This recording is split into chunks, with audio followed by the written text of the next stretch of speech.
The Moncrief girl refuses to use the Sixth Gun's power again, so Asher's allies use him like a hound to track their enemies. We come to this place, and our trail turns cold. Today on the Comic Book Report, The Sixth Gun Omnibus Volume 3 by Cullen Bunn and Brian Hurtt from Oni Press. Stick around and check it out.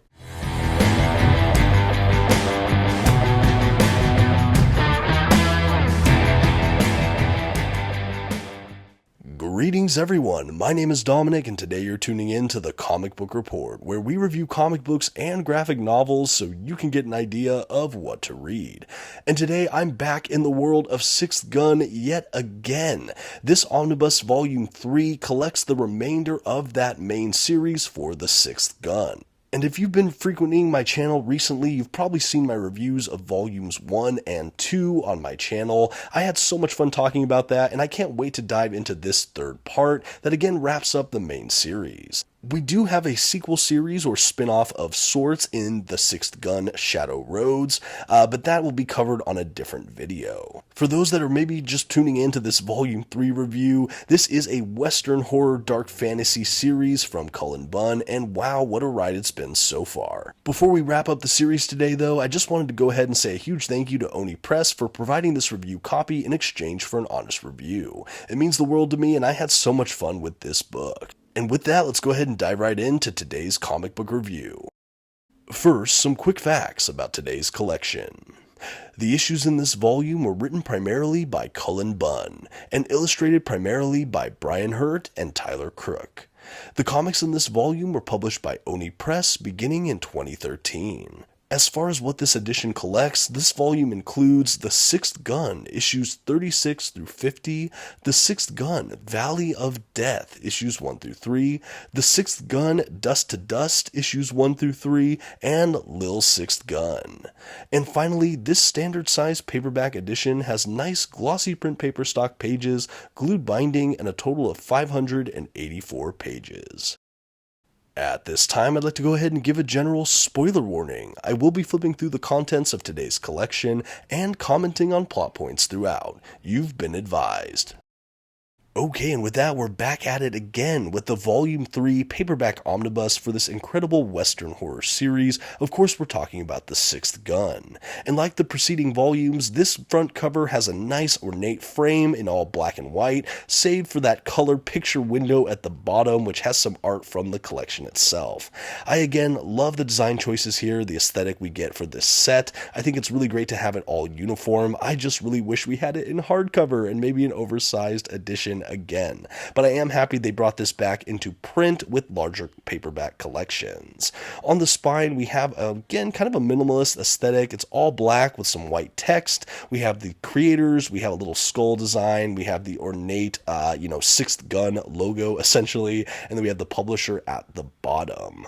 Again, this is all totally standard and uniform with the other volumes in this series, of which I will show an overhead shot on all of the other books in this set, just so you can see it all at a glance, but again, that'll be coming in a moment. Lastly, as you've been seeing, we have the back cover here that has some blurbs about the book, what it collects. We have the nice little runes again, the symbols for the 6 different guns, and this has a nice red, which again kind of offsets the color in the front of the book. Again, all really nice here. We have some pricing at the bottom, of course, and that's really the exteriors. And now for all the prospective collectors out there, a quick look at this book's binding. Again, it is a glued binding, but this is a huge paperback. I think overall the binding is really good, definitely beyond satisfactory. I was happy with it. It was a bit tight at the beginning, but as I was reading through it, it does lay out a bit better as you go. There were a couple moments where I had to maybe push the pages down a little bit just to see what was creeping into the gutter, but no significant gutter loss that I found.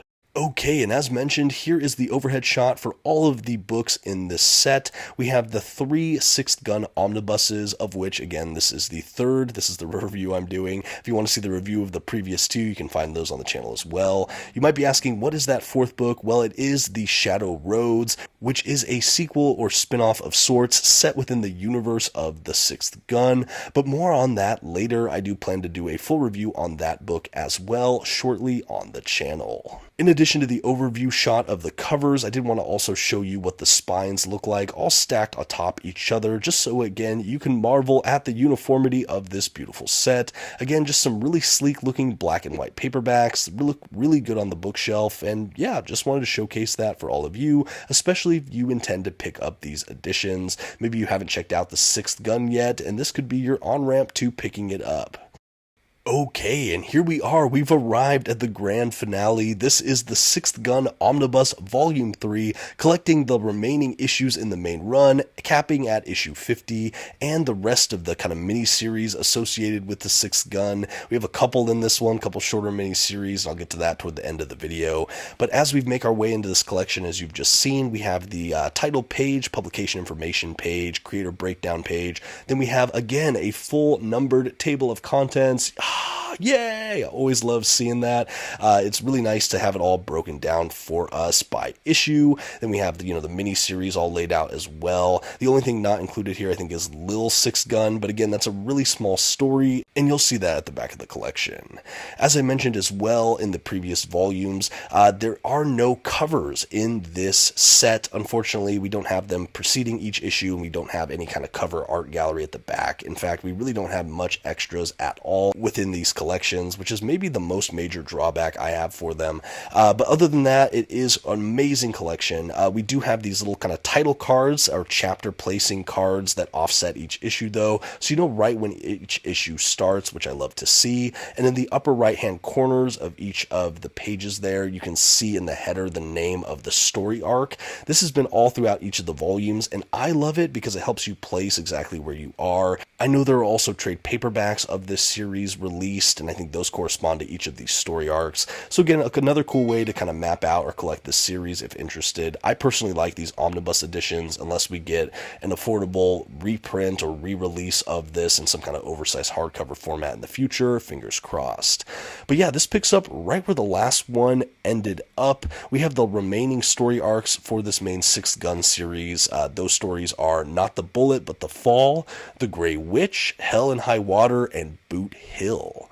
After that, we do have the mini-series, which is also pretty fascinating. We have Sixth Gun Dust to Dust, Sixth Gun Valley of Death, and of course we have the Lil Sixth Gun, just really quick couple pager, and that's kind of more of a cutesy small story. But yeah, let's go ahead and do a quick kind of flyby plot overview. I'll share my thoughts on some of the developments or things that happen here. You'll get a look at the gorgeous artwork throughout, and we'll go ahead and start to land the plane on the Sixth Gun main series. And then if you want to stay around for more, stay tuned to the channel, and again, I will be dropping the Shadow Roads review sometime in the coming weeks.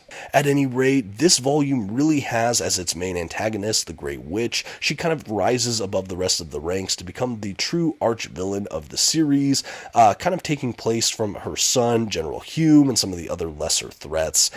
This Grey Witch, we find out, has her kind of own monstrous origins and what she wants the Sixth Gun for, which is essentially to kind of help reawaken these ancient monsters who she kind of communed with or had her kind of raise her at some point, and kind of just make the world in a really dark, twisted image. But that first story arc, Not the Bullet But the Fall, this creature, this villain, kind of attacks and raises up her own kind of army of villainous creatures to take down our main heroes. And honestly, all of the main kind of sidekick characters for our cast of characters are all dispatched and unfortunately killed. And all of the allies are kind of done. We're down to Becky and Drake, essentially, and they have lost possession of the Six, which is pretty horrific. The next main story arc is the Grey Witch, and that follows, of course, you guessed it, the Grey Witch character. And this is where we go into those origins for this character that I kind of alluded to just a moment ago. She was raised by these kind of immortal evil monster creatures, the Great Worms, with a Y. We find out that she's actually much older than she even appears, even in her monstrous appearance. But we learned that these Great Worms were instrumental in creating the Sixth Guns, or at least the first incarnation of them. And every time the world's been made, they have been trying to suppress these evil creatures, and they just kind of are buried deeper and deeper underground, maybe in the vault, who knows. But basically, we learn a lot more of the origins of the guns, of these creatures, of our main villains. So really, things are starting to take shape. This is really when we're starting to get into the end game of the series miniseries here. We're definitely into the Act 3. I felt this chapter to be really illuminating. I think that this series dodged, weaved, and kind of jumped around so much in a good way that I was always kept on my toes. I was never quite sure what we were going to get. In fact, when I first started the Sixth Gun, I really thought General Hume and taking him down would be the main priority of the whole series, and while he is a recurring villain, and certainly an important one, the fact that his mother ends up being the big bad, I thought was a really fun twist. And along the way, we addressed so many other facets of this universe that I was just riveted all the way through. I think that there was a way that this could have been written more poorly, in which it felt very redundant just trying to capture this one guy, but frankly we went so many different places with this series. We were introduced to so many different kind of diverse and interesting characters, allies, villains, kind of passers-by, and I really just like the world building. And this is where I really see it as a dark fantasy series, because that world building seems like such a key component to Sixth Gun, and I really think it's just a marvel here. The world is so immersive, there is a cinematic quality to the storytelling, both visually and with the writing and framing and paneling, and sometimes it almost feels like storyboards in a really positive way. In fact, if they ever choose to adapt this maybe to a television series and like a prestige streaming service or pay-per-view kind of thing, I would be really interested. I think that this would really lend itself to something like that. But let's go ahead and get back to the main story again. So after, the Six Guns have been collected by our villains, Hell and High Water is the next big story arc, and in this, the Grey Witch tries to remake the world, and Becky and Drake basically rush to try to pursue and stop her the best they can. This leads into the Boot Hill story arc, and we find a lot of personal revelations for Drake. He gets some of his memory back as he realizes that he has been the one, the vessel, the person that has really remade the world multiple times, and he just doesn't really have his memory until now. The startling revelation, of course, in this story arc is not only that Drake has been instrumental for recreating the world each time, but we find that the reason why it's still being remade and we're kind of caught in this never-ending cycle is whoever remakes the world inevitably introduces an element of corruption due to the flawed nature of the one making it. So this last time the world was remade, we find out that Drake actually helped to create the person of Becky to kind of help offset this, and in the hopes that the Six could actually be destroyed. I really love this. I thought this was a really cool way to centralize Becky back as just the head and main character. I knew that Drake had kind of an ongoing lore or mythology that was heavily rooted in the Six Guns, and we saw that again in the Volume 2, particularly when we first saw his mural as a knight. I just knew there was something about him that was maybe a little bit, if not eternal, a lot longer in age than we thought, and I knew that he was going to be instrumental. But the fact that we have Becky weaved into the mythos, I thought that this was a really fun wrinkle, and it added just even more agency for Becky, which I love to see. Just a fantastic heroine in this character, I thought. Anyway, what wraps up this story, though, we basically have the side of right taking over control, and we have Becky thrust into the position to remake the world one final time. However, to try to break this kind of corrupted creation cycle, she finds the only way to finish creating the world is to unmake herself in the process. So this eliminates, again, her and some of the main characters in a way, and that is where the series resolves itself. So it creates hopefully a more idyllic world or future after this point, but it is at the cost of our main heroes, or at least who is left of them. I thought that this was a really dramatic conclusion, and I loved it. It felt so deserved. It really paid off a lot of dangling plot threads, and it just brought everything to such a satisfying conclusion. I was really wowed. Now, after the main issues in the series, we have a couple of the miniseries. The two big ones that we have here is Dust to Dust and Valley of Death. Now, the 3-issue Valley of Death series follows primarily the Native American cast of characters we have in the Sixth Gun. We get a lot more of their backstory, especially some of the main ones we see throughout the series. I thought that this was really fun. This went into a lot more kind of the mystical, spiritual realm. We got, again, a lot of key backstory for this tribe and this whole group of people. I think if you enjoyed that aspect of the plotting, since Omnibus Volume 2 is when we really started to introduce some of those those characters. If you enjoyed them, this is the miniseries for you. I thought that there was some stunning art in this collection. The artist was A.C. Zamudio, and the writer for this was actually Brian Hurtt, one of the co-creators of The Sixth Gun. He does a lot of the art in the rest of the collection, but this was a really fun little miniseries. The last miniseries we get is Sixth Gun, Dust to Dust. This was written by Cullen Bunn and the art from Tyler Crook. I like this miniseries a lot. This is the one that followed Bill John, who was one of the faithful companions for Drake Sinclair. He was kind of remade as one of those kind of Gollum creatures for a lot of the series, and this is really a lot of his backstory and what he was doing prior to the events of the main series. We find out he had a beloved daughter who was unfortunately very sick, and this is sort of his quest to attempt to save her. We have some cool flashes of his future that are basically events that occur in the Sixth Gun proper, and I really like this. This is kind of a prequel and another really fun little miniseries. I've spoken about it in both the Volume 1 and Volume 2 review for The Sixth Gun, but I think that it's very, very exciting that Oni Press saw fit when they were organizing these omnibus editions to dabble and kind of give us these spin-offs and little mini-series that are attached or linked within the greater Sixth Gun universe as they release these omnibus sets. I think it makes sense to really include them at the end of these collections. I think it really works well because by the time you read these mini-series, you know enough about the characters to enjoy them, and I just think that this was really well done. The miniseries were both very striking in this collection. I personally preferred Dust to Dust, but Valley of Death was certainly illuminating, again, for those characters that I didn't really know a ton about. But yeah, overall, really great. And this was a fun resolution to the main series, of course.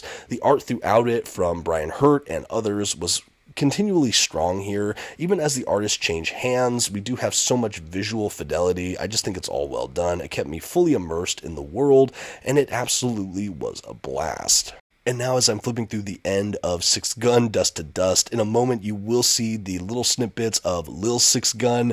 This is kind of the more sketchy or almost kind of childlike looking art. I know it's not childlike, but it has that quality to it. But it's meant to be a little more cutesy and kind of stylized in its own way. And it's just a silly little quick story. I thought it was fun they included this as well. There's not as much like narrative significance to this little story. I mean, you can still enjoy it, but it doesn't really have as much of an impact or really give as much of itself as maybe some of these other miniseries, but it's still really fun, and I am happy they included it in this set.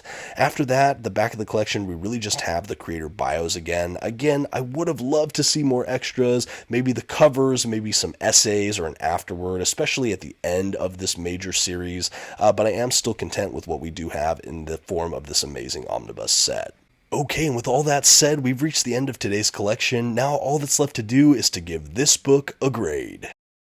Like Volume 1 and 2 before it, the Comic Book Report is happy to give The Sixth Gun Omnibus Volume 3 by Cullen Bunn and Brian Hurtt an A. That's right, I gave this Western horror dark fantasy series straight A's. This was an absolute hit for me. It never really dipped in quality, and this was such a satisfying conclusion, at least to my reading, that I couldn't have been happier. The art was consistent and beautiful and stylized in its way. I love how all of the characters got big payoffs by the end of this run, and I just think it was a real masterpiece. What an epic storyline here from Cullen Bunn and Brian Hurtt. Really well done. If you're a fan of these genres and you are a more mature reader, I do think that this is a great series. I couldn't put it down, frankly, and I'm so happy I finally got to finish reviewing the last of the main series here. Again, I do plan to review Shadow Roads for those interested in the coming weeks. That is the kind of sequel spin-off to this. Can't wait to talk about that in a little bit. But let me know in the comments, what did you think of The Sixth Gun? I'd love to hear all of your thoughts about it in those comments.